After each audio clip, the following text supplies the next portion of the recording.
Okay, students, in our last video we have discussed up to this reaction. So we are using by using bridging ligands how to do the preparation. Platinum chloro, I have a complex which is di substituted with PPH2 which is bridged, and in presence of a reducing agent and acidic conditions it gives rise to your platinum where one metal bond is there and the Cls are there, and further the substitution is there with ring expansion with 2 PPH2 coming into picture. Okay, so these two moieties are joined here and one Cl is being replaced by these two. Okay, I think I am pretty clear. One Cl stays with one platinum, another one stays with one platinum, and both the Cls are being substituted. Let's discuss some of the reactions of metal cluster compounds. The reaction is with electrophiles. Electrophiles means electron loving. So obviously they are going to attack where the electron density is more. H plus ion is simplest without any change in cluster geometry. Okay, so this is the simplest one which we are going to discuss, the addition of H plus ion. So let's see this metal cluster Re3, this is, and this obviously is the halogens or any other moiety, the carbonyls, which can be, it can be anything. Then H plus ion is added, so the bridging has come into picture. The bridging has come, and here this H is being added, and in place of it, obviously the oxidation state, you can see it has gone from 3 plus to 2 minus, and here again 2 H plus ions are added, and the number of bonds being staying the same. That means the rhenium is undergoing somewhere the change in oxidation number, right? So the cluster geometry stays same in this case, but the oxidation number changes. The bulky ligands do not form bridges. For example, this Ru3CO12 AlR3, it gives rise to Ru3 mu CO AlR3 CO10. This gives the ruthenium in presence of AlR3. This is the complex which is formed, which is an organometallic type of complex here. Both the places AlR3 is being substituted. The same thing is happening in case of osmium type of complexes where sulfur is going inside and it is being substituted with hydrogens as well.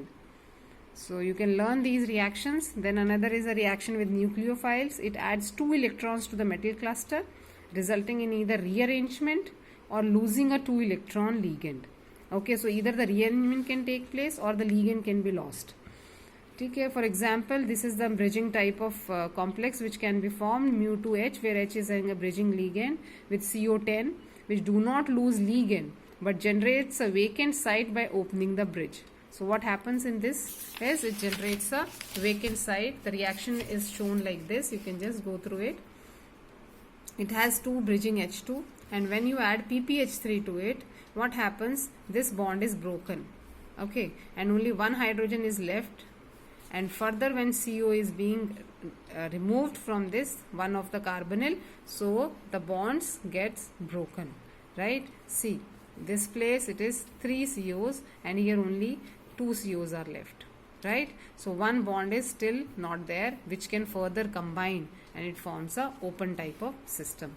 Then the next type of reaction is oxidative addition. Like for example, chlorine oxidizes by taking 2 electrons from one metal bond. So the result will be like this. You are going to get an open ring structure. This is a ring structure. Here you get a straight chain with osmium in the center, and you are going to have chloride in this side and the rest of the ligands which are there in carbonyls or other things being there. So the next reaction, the reactions on metal multiple bonds, cyclopentadienyl CO2 with molybdenum having a 3 bonds in molybdenum. This is a cluster which is being reacted with HI, where HI being acting as a bridging ligand here in this case. Okay, now the polynuclear metal carbonyls. Most of the binuclear metal carbonyls are formed by the elements having odd number of valence electrons. Okay, now due to the odd number of valence electrons, these complexes dimerize and form metal bonds.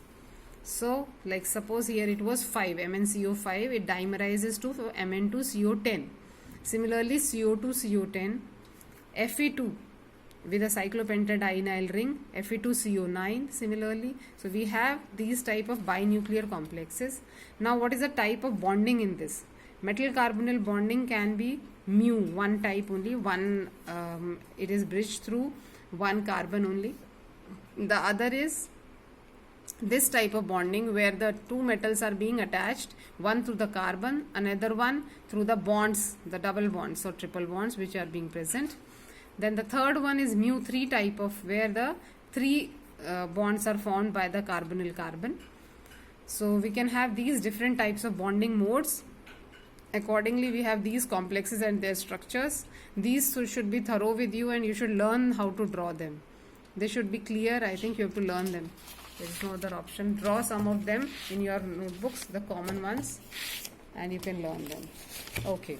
Now we are going to go for the next thing, which is the discussion of their spectrochemical the behavior.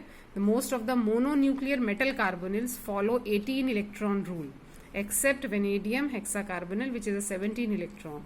So theoretically it can form vanadium dimer, but it is not favored due to steric reasons. In case of CO2-CO8, IR infrared radiation in hexane shows only terminal bands of carbonyl. Okay, so this is one more reasoning for vanadium why it doesn't form a dimer.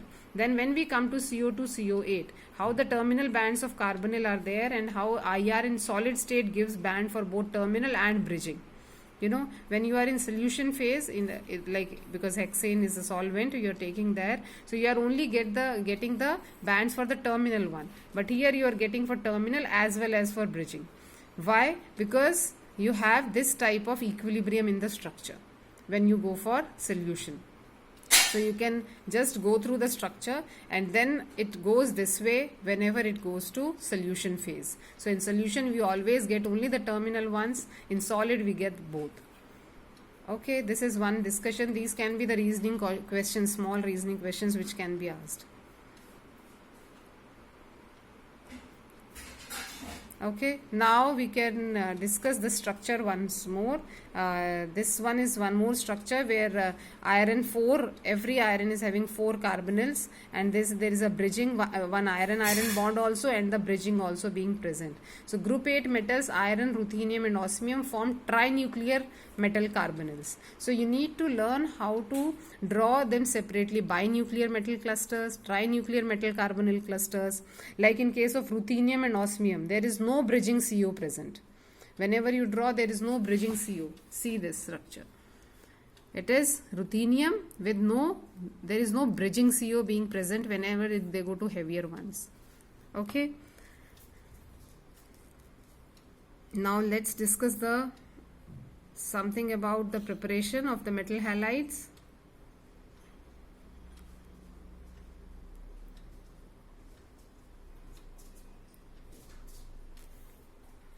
The metal halides, oxides and other compounds, they react with CO gas in presence of reducing agent. Okay, CO acts as a reducing agent, so the yields are poor in this case, but we are going to discuss few reactions with this.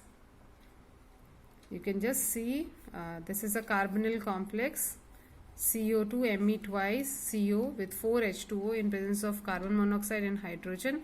4:1 at 200 bar pressure and 430 Kelvin in acetic anhydride. It gives rise to CO2-CO8. RuCl3.xH2O plus CO at these conditions gives you Ru3CO12.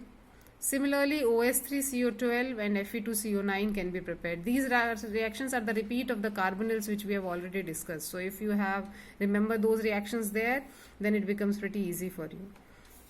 Preparation of inorganic metal clusters.